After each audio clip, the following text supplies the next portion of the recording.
O versículo 8 diz assim: primeiramente dou graças ao meu Deus por Jesus Cristo acerca de vós todos, porque em todo o mundo é anunciada a vossa fé. Uma das características próprias das cartas de Paulo é esse momento de agradecimento a Deus, logo depois que ele faz as saudações. As cartas dele seguem um padrão muito semelhante. Ele faz uma apresentação pessoal, ele faz uma saudação, e aí ele faz um agradecimento, e depois ele diz alguma coisa que é necessária. Tá? O versículo 9 diz assim: porque Deus, a quem sirvo em meu espírito, no evangelho de seu Filho, me é testemunha de como incessantemente faço menção de vós, pedindo sempre em minhas orações que, em algum tempo, pela vontade de Deus, se me ofereça boa ocasião de ir ter convosco. Então o apóstolo Paulo, ele evoca a Deus, ele chama a Deus como testemunha de quantas vezes ele fez menção dos cristãos romanos nas suas orações. Diferente de outras cartas em que Paulo ora a Deus para que dê conhecimento aos cristãos, nessa aqui ele ora pedindo que Deus conceda, segundo a vontade do Senhor, uma oportunidade para visitar os cristãos em Roma. E como eu falei, durante um tempo ele foi impedido de visitar Roma. E a minha conclusão é que Deus fez isso para que Paulo escrevesse essa carta aqui, que eu estou lendo e que nós estamos tentando entender, tentando compreender. Versículo 11 e 12 diz assim: porque desejo ver-vos, eu quero ver vocês, para vos comunicar algum dom espiritual, a fim de que sejais confortados. Isto é, para que juntamente convosco eu seja consolado pela fé mútua, assim vossa como minha. Paulo, ele ora constantemente e ele louva a Deus pela existência dos irmãos lá em Roma, motivado por esse desejo de vê-los pessoalmente. Paulo queria o quê? Confortar os irmãos, anunciando os dons que são recebidos de Deus. E esse encontro com os romanos, nas palavras do apóstolo Paulo, ele serviria como um conforto mútuo. Sabe quando você quer encontrar uma pessoa que você pensa assim, vai ser bom para mim e vai ser bom para ela, esse encontro. É isso que Paulo estava sentindo aqui. Paulo queria um contato. E ele queria observar de perto a obediência que eles tinham no Evangelho. E o zelo também que Paulo já sabia que eles tinham. E para encerrar, o versículo 13 diz assim: não quero, porém, irmãos, que ignoreis que muitas vezes propus ir ter convosco, mas até agora tenho sido impedido, para também ter entre vós algum fruto, como também entre os demais gentios. Então, Paulo, ele continua dizendo aqui que ele propôs ir a Roma por algumas vezes, mas foi impedido, e ele não apresenta quais foram esses impedimentos. E, assim, nós não devemos ficar conjecturando, supondo quais foram esses impedimentos, porque a gente poderia cair aqui em algum erro teológico. Mas o fato é que ele queria, né? Ele queria ver algum fruto entre os romanos, da mesma forma que ele havia obtido entre os demais gentios. E Paulo não queria que os romanos tivessem uma ideia errada a respeito dele, uma vez que eles poderiam alegar que ele estivesse com vergonha de encontrar os seus concidadãos em Roma, por ser a presença dele fraca em relação às suas cartas. Olha só o que diz, por onde eu concluo isso. Em 2 Coríntios, capítulo 10, versículo 10, está escrito assim, olha, porque as suas cartas, dizem, são graves e fortes, mas a presença do corpo é fraca e a palavra desprezível. Você já teve alguma experiência assim de se encontrar com alguém que você só tinha ouvido ou visto na televisão e tal, e de repente você pensa assim, poxa vida, eu achava que fosse uma presença mais marcante, mais espirituosa. É isso que Paulo estava dizendo assim, estava dizendo aqui. Eu tenho receio de que quando vocês me vejam, vocês, sei lá, meio que se decepcionem, porque na palavra, quando eu escrevo, parece que eu sou forte, que eu sou veemente, mas quando vocês me veem, vocês vão ver que a minha presença, a presença do corpo é fraca.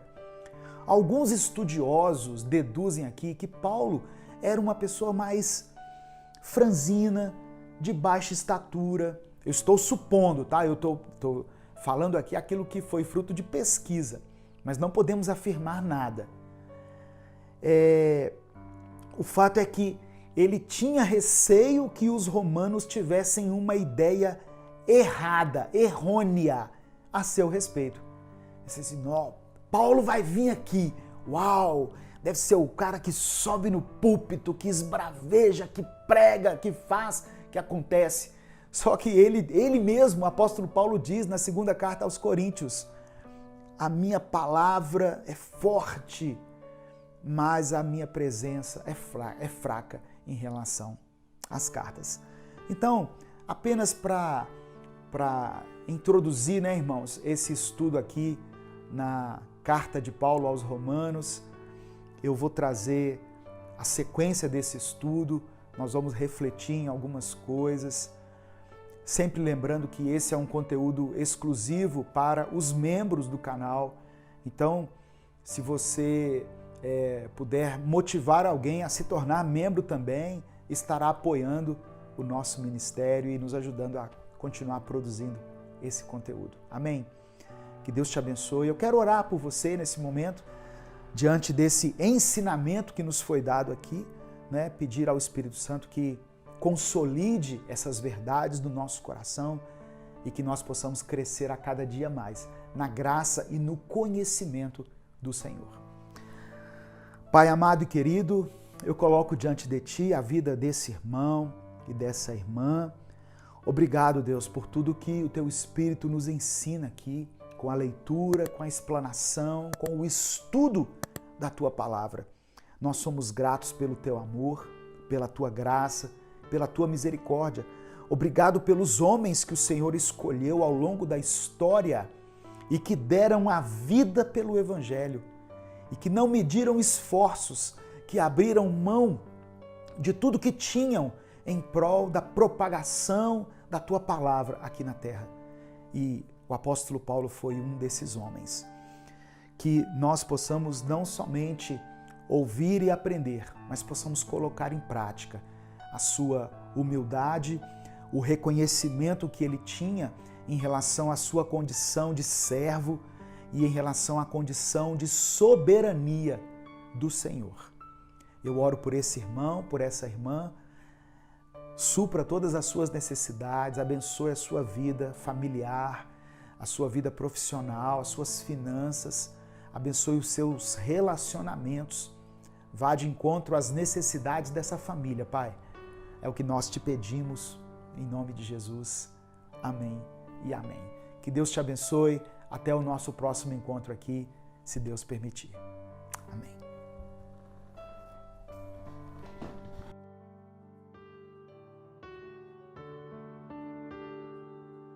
Salmos 27, verso 1 diz assim: O Senhor é a minha luz e a minha salvação. A quem temerei? O Senhor é a força da minha vida. De quem me recearei? O medo é um sentimento que muitas vezes nos paralisa e impede que nossas conquistas e nossos sonhos sejam alcançados. Quando escreveu esse salmo, Davi tinha inimigos muito próximos a ele, um exército inteiro acampado ao seu redor para destruí-lo. E mesmo assim Davi podia dizer: ainda que um exército se acampe contra mim, meu coração não temerá. Ainda que se declare guerra contra mim, mesmo assim estarei confiante. Davi era um homem que sabia do que estava falando, e ele nos ensina a superar o medo. Deus não é um amuleto da sorte que você usa quando quer. Davi está falando aqui sobre um modo de vida que está totalmente focado em Deus, que se agarra ao Senhor com fé em qualquer situação, por mais desesperadora que ela seja. É interessante notar que ele se mostra confiante no verso 3 e depois fica ansioso novamente no verso 7. Mas Davi redireciona seu foco e reafirma sua fé em Deus e na sua bondade. Ele nos mostra na prática o que é buscar o Senhor para superar o medo. Para entender a dimensão das palavras de Davi quando ele diz: "O Senhor é a minha salvação", é preciso lembrar que ele era um guerreiro poderoso. Quando adolescente, ele derrotou um gigante. E antes disso, ele tinha defendido o rebanho de seu pai, matando um urso e um leão. Teria sido fácil se vangloriar na sua própria força ou na força do seu exército. Mas em vez disso, ele afirma que sua defesa está em Deus. Todos nós temos uma tendência ao orgulho, em confiar em nós mesmos. Tudo que há em nós, até mesmo a nossa fé, vem de Deus. Somente Ele é a nossa salvação. Ouse confiar no Senhor, não na sua capacidade, não nos seus recursos ou nas suas habilidades. Quando estiver com medo, lembre-se de que o Senhor é por você e não contra você. Se você colocar toda a sua confiança em Cristo como seu Salvador, então você poderá dizer: "O Senhor é a minha luz e a minha salvação. A quem temerei?" Deus é tudo o que você precisa. Ele está ao seu lado. Mesmo que você tenha perdido tudo, se você ainda tem Deus, você não perdeu nada.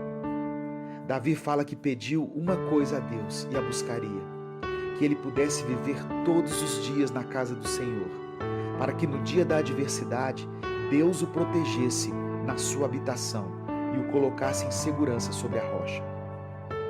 O rei não está apenas orando por uma solução para os seus problemas, mas ele pede uma experiência contínua com o próprio Deus, tanto naquele momento de dificuldade e para sempre depois disso. Eu não sei quais situações têm te causado temor, mas eu quero dizer que você vai superar todos os seus medos à medida em que se concentrar em Deus. A única coisa que você precisa é habitar na presença do Senhor todos os dias da sua vida. Eu quero orar por você. Senhor, tira de nós o medo que tem nos paralisado, que tenhamos fé suficiente para depositar toda a nossa confiança no Senhor e descansar em Ti. Que não seja apenas uma oração no dia da adversidade, mas que possamos ter um relacionamento com o Senhor e que possamos habitar na Tua casa para sempre. Eu oro em nome de Jesus. Amém. Deus te abençoe. Eu sou Edivaldo Oliveira e esse foi mais um Minuto com Deus.